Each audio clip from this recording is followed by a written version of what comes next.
Magandang araw po mga kapuntos, at sa araw na ito po meron po akong tampok na video para sa inyo at sana ay magustuhan ninyo. Kaya sa mga bago pa po sa aming channel, please po don't forget to hit the subscribe button at ang notification bell para maging notified kayo sa bawat video na ilalabas ko sa channel na ito. At bilang kahilingan po ng punto por punto team at naway maintindihan po ninyo, sana po wag nyo pong i-skip yung mga ads sa aming mga video. Sa maliit na bagay na po na yan, malaking tulong po yan sa ating programa at sa ating ministry. Sana po maunawaan po ninyo. Maraming salamat po, kaya wag na po natin patagalin. Simulan na po natin.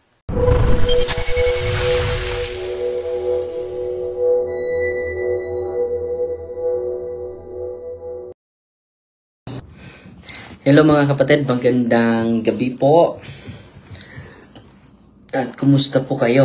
So ito yung pinapromise ko ninyo na before tayo matulog mamaya ay i-share ko sa inyo, no?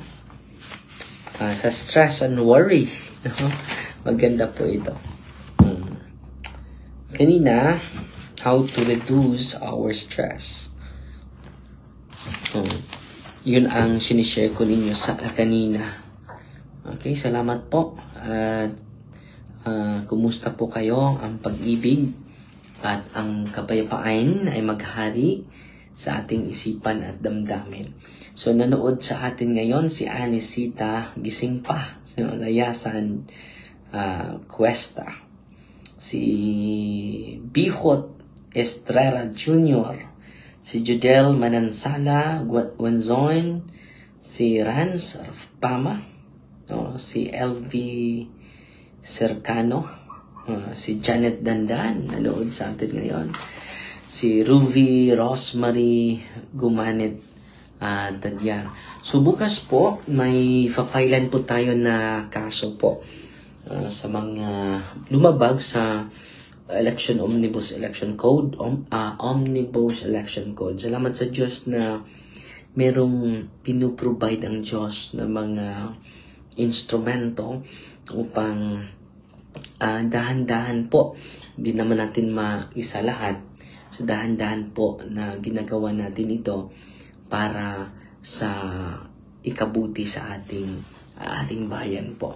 Si Julia Dinoy Marquez nanood sa atin, si Eugene Dusdos, si Den Zairos Sumugad, si Angela Barcenas Atay, si Eduardo Kaalim nanood sa atin ngayon. So, ito yung isi-share ko sa inyo mga kapatid. Maganda po ito. So, how to reduce our worry. Kanina, how to reduce our stress. Ang ganda po. I-review lang natin saglit, ha. Una, most people believe a situation can be stressful. Yan ang ninagay natin sa isipan. The truth is, stress doesn't exist outside of yourself. Therefore, no situation can be said to be stressful in itself. Bakit naging stressful tayo? Dahil sa ating isipan, dahil sa mga interpretation na binibigay natin. So, yan ang ina-highlight ko kanina, no? Mga kapatid. Yet, my guess is you experience stress on a regular basis, probably more often than you would like to. Stress alone is responsible for tens of thousands of deaths every year. Ang dami, no? So, yan po. How to reduce stress. Tanggapin natin. Avoid situations you perceive as stressful. No? Example, paano ako maka-avoid, Father, kung yung amo ko ang nakabigay sa akin ng stress? Una, to become a better at dealing with stressful situation. Dapat, examine mo yung sarili mo at huwag mo nang gawin yung hindi nagustuhan. By becoming better at dealing with stressful situations. Now, we will see how you can use these methods to reduce your stress levels. So kung mabigyan natin ito ng ma-practice natin ito, malaking tulong po ito sa ating lahat, mga kapatid, in reducing our stress, no? So wag mong i-increase yung stress mo sa pamagitan ng pag-add ng mga negative interpretation, negative biases, no? Don't entertain, mga kapatid. Purify your thoughts to influence your emotion po. Dahil tens of thousands, sabi niyo, tens of thousands of deaths every year, stress alone is responsible. So, dapat, no, the unnecessary stress, maiwasan natin. Okay? Dito tayo sa, dealing with worry. Worry differs from stress. So, magkaiba pala ito. Worry differs from stress, as it isn't the result of something you experience in the present, but a concern you have regarding events from the past or events that may happen in the future. So itong worry pala ay hindi to present. Nangyayari ito sa past at sa future. Yun po yung worry. Ano ba yung ulam namin bukas? Ano yung kinabukasan ko? Nawala na yung scholarship ko. Yun po yung worry, mga kapatid. Differs from stress, as it isn't the result of something you experience in the present, but a concern you have regarding events from the past or events that may happen in the future. You experience stress when you face a stressful situation in the present moment. So kung merong specific situation, but that stress only exists, no, not outside us, but inside us, no. Merong mga pangyayari na kahit stressful, hindi mo kinoconsider na stressful, mga kapatid, dahil tinitingnan mo yung mga solution, no? For instance, a stressful situation would be being stuck in a traffic jam, or having your boss yell at you. Worrying would be remembering past or anticipating, imagining this stressful situation, future.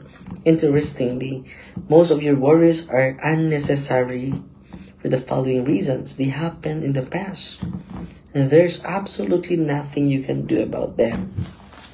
So yung nangyayari natin na abala tayo or worry tayo, nangyayari yan sa past, no? Wala na tayong magawa doon, no? So it is unnecessary worry, unnecessary stress, mga kapatid. So ito interestingly, most of your worries are unnecessary. So most of our worries are unnecessary. Hindi na kailangan, mga kapatid. They happen in the past and there's absolutely nothing you can do about them. Or they may happen in the future, you can't control the future. So ito po, you cannot control your future. So, yan ang tanggapin natin, na hindi natin makontrol yung future natin. Wala na din tayong magawa sa nakaraan. So, when you repeat the stressful situation, it is worry. It can add more stress in your life. No. Yan ang katotohanan, mga kapatid. Okay. Exercise. Make a list of your worries. Make a list of things you worry about, past or future. They may be similar to the things you wrote in the previous exercise. Examples of things: your health, your financial situation, your work, your relationships, your family. Example, your health. Nagkasakit ako noon dati, di ba? laki ng gastos ko. Hindi mo naman bago yung nakaraan, di ba? No? Tatanggapin mo na lang na hindi mo mabago yung nakaraan. At by accepting that reality, it reduces our worry. Ang ating kabalaka, ma-reduce na. Ang kaduha, ang future. Ano mangyari sa ministry? No, may project tayo, anong ibabayad natin sa utang natin. Pero meron tayong mga utang sa mga materialis, no? Pero dahan-dahan natin yan. Pero hindi dapat natin, i-entrust natin yan sa Panginoon. Amen? Tulad ngayon, no? Ibabayad natin this coming Friday or Saturday sa seminaryan, no? Yung nakapasok is 44,000 and then ibabayad natin is 74,800. Pero hindi ko na kinonsider yun na problema. Hindi na ako nag-worry dun. Ini-entrust ko na po sa Panginoon yun. Okay? Now, write at least 10 things you tend to worry about in typical week. Yan talaga yung yung ibabayad natin sa mga seminaryan. Kung kaya pa ba natin mabigyan ng allowances yung mga team natin. Wala na akong talk, sa labas. Ganun. Ano pa? Kung magkasakit ako, wala akong na-save. Wala akong savings. Totoo yun, wala akong savings. Yun, mga worries yun. Pero, tinatanggap ko na yun, no? Si Brother JC, no? Sabi niya nung na-hospital siya, ano ba pang bayad ng menteryo? Ano ba pang bayad ng kabaong ko? Wala akong pera ngayon. No? Yan ang worry ni Brother G before siya namatay. Pero alam nyo, ang dami mga blessing na natanggap niya. No? Nothing to be worried upon, mga kapatid. Sorting out your worries. Constant worry results from trying to control events over which you have no control. Wala naman tayong control sa past. Wala din tayong control sa future. At doon sa pag-desire natin to control the events, doon na-intensify yung worries natin. When you do so, you create unnecessary stress when you control everything. Kung i-control mo yung mangyayari bukas, you create unnecessary stress, unnecessary burden in your life. To deal with stress, overcome chronic worries more effectively. It is essential you learn to sort out worries. An effective way to do this is to separate the things you have control over from the things you have no control over. You can divide your worries into 3 separate categories. Una, i-identify mo, may control ka ba dyan? Or sa mga bagay na may control ka. I-divide mo. Things you have control over. Example, control natin yung project natin, makontrol natin yung time, alas 9 magsimula, mag-end alas 5, ganun. Pero, hindi mo makontrol yung mga tao. Yung behavior nila, yung karanasan, is beyond your control. Things you have some control over. So, meron naman tayong mga control. Pero hindi lahat makontrol natin. Some. And things you have no control over whatsoever. So, itong wala tayong control, tanggapin na natin. It is out of our control. But, meron din some areas you have control. I-identify natin yan. Katulad sa atin, control natin, manage natin sa pagpalabas ng pera, makontrol natin yan, no? So, meron pa ba tayong pera sa loob, no? So, pwede natin makontrol yan. Pero, wala tayong control sa mga taong magbibigay sa atin, di ba?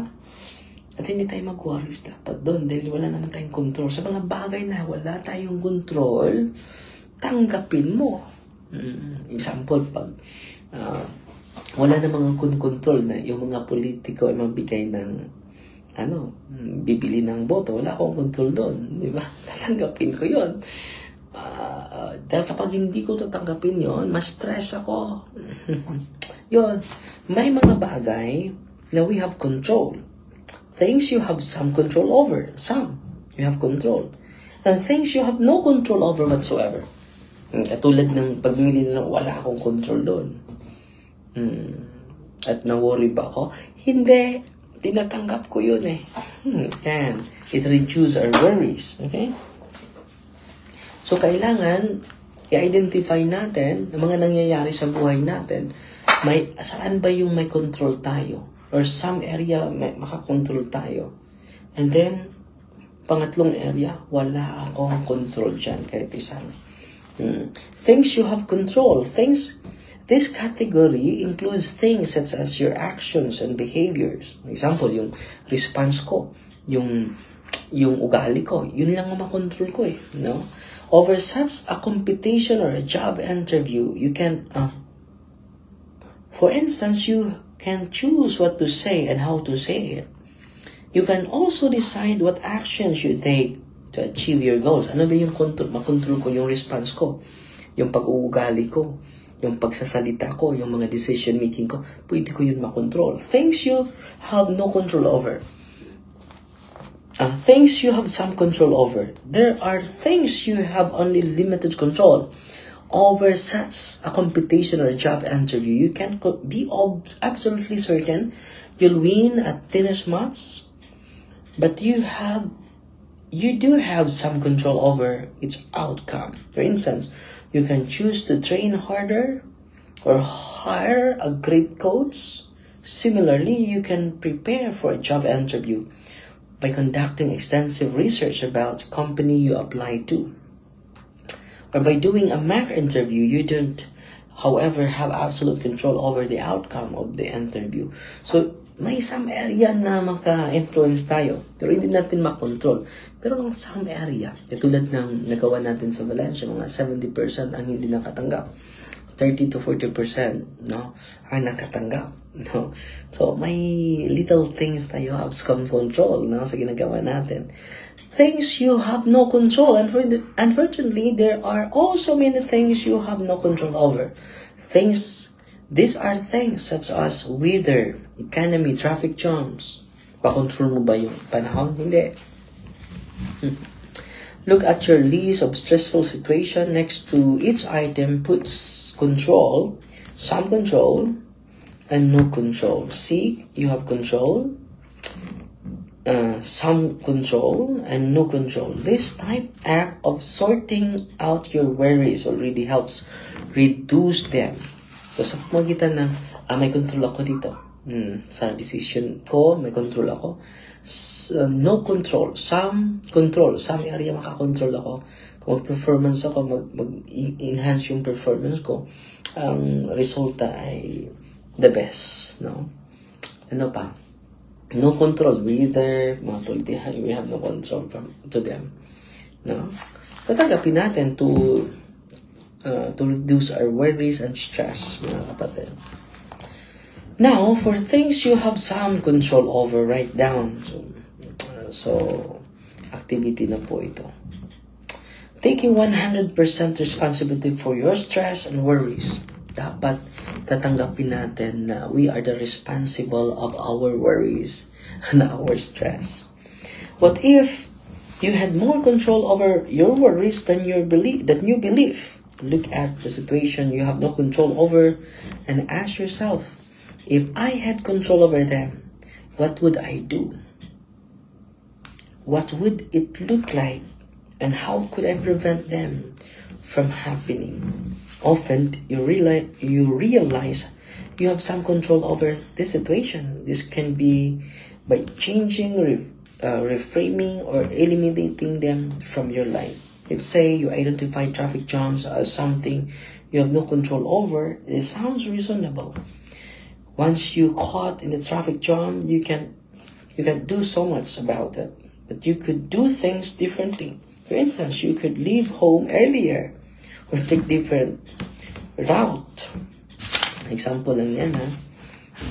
So, in-explain ko na po ito ng isang kanina, no? So, yan po, no, dapat natin i-identify o na area of control. Pangalawa, we have some area na makakontrol tayo. Katulad ng paglalaro ng basketball, kung lagi kang nagtitrain, no? Lagi kang nagbabasketball, no? Precise din yung shoot mo, di ba? Compare sa mga walang hindi nag-train. Pangatlo, area of no control. So, tanggapin natin na we cannot control everything. No? And by doing it, we reduce unnecessary stress, unnecessary trouble. We can avoid unnecessary burden, unnecessary worries. Okay? So, maraming salamat po, ha. At Ate Maripay, nanood sa atin ngayon, si Junald Salarda. Shout out, Brother Darwin, Junald, member of the True Church of Jesus Christ, the first and the last Church of the Living God, watching from the first and the last. No? Salamat, Brother Junald. No? Kahit ibang sekta siya, nanood siya sa atin. Si Arnie Duhay Lungsod, watching from Pasel, Cebu. Kangi taga San Jose, Sawang Lila, Bohol. Sila Largo, nanonood sa atin. So, pasalamat na lang ako sa star senders natin. Si Shala Largo, 100 stars. Si Gina Apatan Dinukot, 50 stars. Si Marilo Magno, 500 stars. Si Bernardo Ibarzabal, 50 stars. Salamat po. In the name of the Father, and of the Son, and of the Holy Spirit. Amen. Our Father, who art in heaven, hallowed be the name. Thy kingdom come, thy will be done, on earth as it is in heaven. Give us this day daily bread, and forgive us our trespasses, as we forgive those who trespass against us. And lead us not into temptation, but deliver us from evil. Amen. Hail Mary, full of grace, the Lord is with you. Blessed are you among women, and blessed is the fruit of the womb, Jesus. Holy Mary, Mother of God, pray for us sinners, now at the hour of our death. Amen. Father, and of the Son, and of the Holy Spirit. Amen.